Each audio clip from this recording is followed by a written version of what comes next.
Hello friends, welcome back to my YouTube channel. Friends, आज हम मानव शरीर के तंत्र का पार्ट 2 करेंगे, यानी कि ह्यूमन बॉडीज़ के जितने भी इंपॉर्टेंट क्वेश्चन है। कल हमने 45 क्वेश्चन कर लिया था पार्ट 1 में। आज हम उसके आगे जितने भी इंपॉर्टेंट क्वेश्चन है उसको करेंगे। तो आज हम पार्ट 2 करेंगे। तो चलिए देखते हैं आज का हमारा क्वेश्चन क्या है। तो फ्रेंड्स, आज हम 46 से स्टार्ट करेंगे। क्वेश्चन नंबर है हमारा 46। दोस्तों, अगर आप इससे पहले अगर आप चैनल पर नए हो तो चैनल को सब्सक्राइब जरूर कर लेना। यहाँ पे आपको साइंस से रिलेटेड या फिर और भी अदर सब्जेक्ट होगा तो बहुत ही इंपॉर्टेंट क्वेश्चन होंगे, जो कि आपके एग्जाम की दृष्टि से बहुत ज़्यादा इंपॉर्टेंट होगा। तो चलिए हम करते हैं आज का अपना पहला क्वेश्चन। हमारा 46 नंबर का क्वेश्चन है, इंसुलिन किस ग्रंथि द्वारा बनती है। तो इंसुलिन जो है वो अग्नाशय ग्रंथि द्वारा बनता है। ठीक है फ्रेंड, चलिए बात कर लेते हैं 47 नंबर का क्वेश्चन है। पैक्रियास की कोशिका यानी कि अग्नाशय की कोशिकाएं जो इंसुलिन उत्पन्न करती हैं क्या कहलाती हैं। तो ये आइलेटस ऑफ लैंगरहैंस कहलाती है। ठीक है फ्रेंड्स, चलिए नेक्स्ट की बात कर लेते हैं। 48 नंबर का क्वेश्चन है, इंसुलिन की खोज किसने की थी। तो इंसुलिन की खोज जो है वो किया था बैटिंग एंड वेस्ट ने। ठीक है, 49 नंबर का क्वेश्चन है, इंसुलिन एक प्रकार का क्या है। तो इंसुलिन एक प्रकार का हार्मोन्स है। 49 क्वेश्चन हो गया। 50 क्वेश्चन की बात कर लेते हैं। तो हमारा 50 क्वेश्चन क्या कहता है, देखते हैं। कौन सा हार्मोन्स रक्त में शर्करा की मात्रा को नियंत्रण करता है। तो ये है हमारा इंसुलिन। नेक्स्ट क्वेश्चन है, निम्न में से किस कोशिकाओं में इंसुलिन का रिसाव होता है। तो जो हमारी बीटा कोशिकाएं होती हैं इसमें इंसुलिन का जो होता है रिसाव होता है। नेक्स्ट है 52 नंबर का क्वेश्चन, शरीर के किस अंग की खराबी से मधुमेह रोग यानी कि डायबिटीज़ होता है। तो पैंक्रियास के कारण जो होता है ये डायबिटीज़ होता है।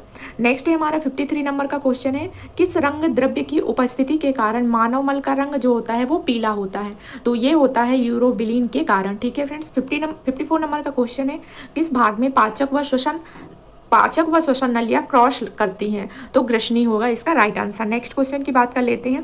55 नंबर का क्वेश्चन है, आहार में लवण का मुख्य उपयोग क्या होता है। तो आहार में लवण का मुख्य उपयोग भोजन को स्वादिष्ट बनाना होता है। नेक्स्ट की बात कर लेते हैं। 56 नंबर का क्वेश्चन है, पशु प्रोटीन को प्रथम श्रेणी का प्रोटीन क्यों कहा जाता है। पशु को जो प्रोटीन होता है उसे प्रथम श्रेणी का प्रोटीन क्यों कहा जाता है। क्योंकि अनिवार्य एमिनो एसिड से भरपूर होता है, इस कारण इसे कहा जाता है।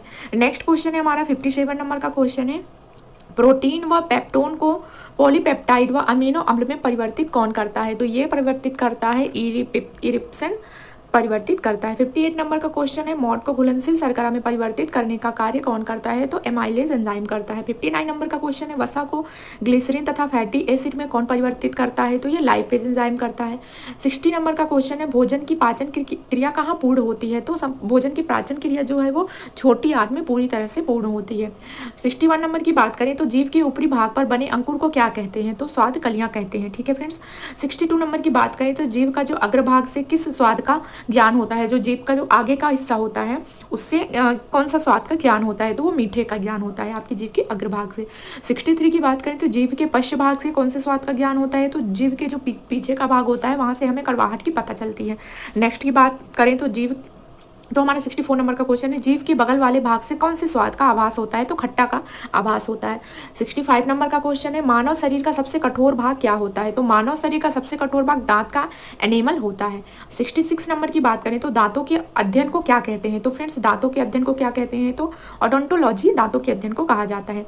67 नंबर का क्वेश्चन है, दांतों की थेरेपी क्या कहलाती है। तो दांतों की थेरेपी जो है वो रूट कैनल ट्रीटमेंट यानी कि RCT कहलाती है।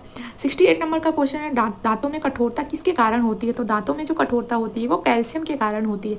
69 नंबर का क्वेश्चन है, मनुष्य में कितने प्रकार के दांत होते हैं। तो मनुष्य में 4 प्रकार के दांत होते हैं।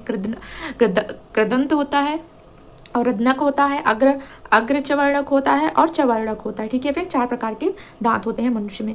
तो 70 नंबर का क्वेश्चन है, मनुष्य के दांतों का दंत्र सूत्र होते हैं। तो वो होता है 2123। ठीक है फ्रेंड्स, चलिए बात कर लेते हैं और आगे हमारा 70 नंबर का क्वेश्चन।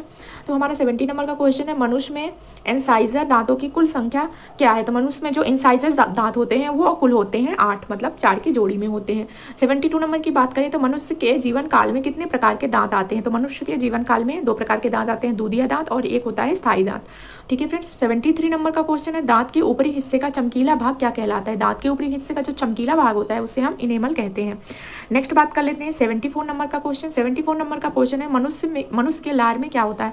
तो मनुष्य के लार में 99% जल व 1% एंजाइम होता है।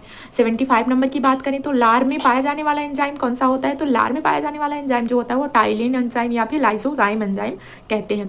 76 नंबर का क्वेश्चन है मानव शरीर की सबसे बड़ी ग्रंथि क्या कहलाती है। तो मानव शरीर की सबसे बड़ी ग्रंथि जो है वो कहलाती है लीवर, जो कि 1.5 से 2 ग्राम लगभग होती है। 77 नंबर का क्वेश्चन है फाइब्रिनोजन नामक प्रोटीन का निर्माण कहाँ होता है। तो फाइब्रिनोजन नामक प्रोटीन का निर्माण जो होता है वो लीवर में होता है। 78 नंबर का क्वेश्चन है हिपैरिक नामक प्रोटीन का निर्माण कहाँ होता है। तो हिपैरिन नामक प्रोटीन का निर्माण भी लीवर में होता है। नेक्स्ट की बात कर लेते हैं, पित्त क्या है। तो पित्त हरे रंग का क्षारीय द्रव है जिसका पीएच मान 7.7 होता है। ठीक है फ्रेंड्स। 80 नंबर की बात करते हैं मानव शरीर की दूसरी सबसे बड़ी ग्रंथि कौन है। तो मानव शरीर की दूसरी सबसे बड़ी ग्रंथि होती है अग्नाशय।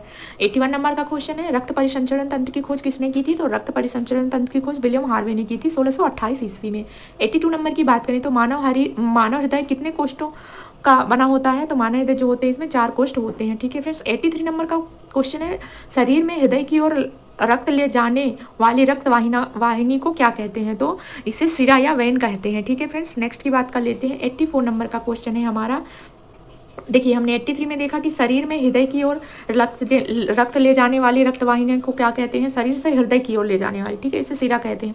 और हृदय से शरीर की ओर, हृदय से हार्ट से बॉडी की ओर ब्लड को ले जाने वाली जो रक्तवाहिनियाँ होती हैं उसे हम धमनी या फिर आर्टरी कहते हैं। 85 नंबर का क्वेश्चन, सिरा में कौन सा रक्त प्रवाहित होता है। सिरा में अशुद्ध रक्त प्रवाहित होता है, इनप्योर ब्लड प्रवाहित होता है।